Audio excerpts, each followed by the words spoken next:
बिस्मिल्लाहिर्रहमानिर्रहीम। अस्सलाम वालेकुम वरहमतुल्लाहि वबरकातुहू। आइकॉन एस्टेट से जावेद सिद्दीकी।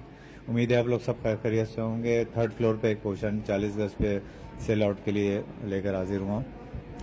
एक रूम है इसमें बड़ा, 16 बाई 18 का रूम है। वेस्ट ओपन है, ये सामने विंडोज़ हैं, वेस्ट ओपन विंडोज़ हैं ये।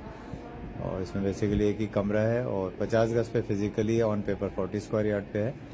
ये पैसेज वापस हम जा रहे हैं कि रूम का विजिट करा दिया आपको। इसके साथ लेफ्ट साइड पे ये छोटा सा एक बैठक समझ लें, छोटा सा एक लाउंज है।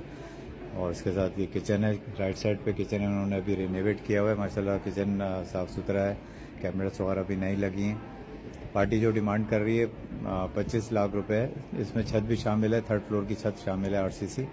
और इसके साथ ये बाथरूम का व्यू देख लें। मज़ीद वीडियोस के साथ हाजिर होंगे। अपना बहुत ज़्यादा ख्याल रखिएगा। अस्सलामु अलैकुम वरहमतुल्लाहि वबरकातुहू।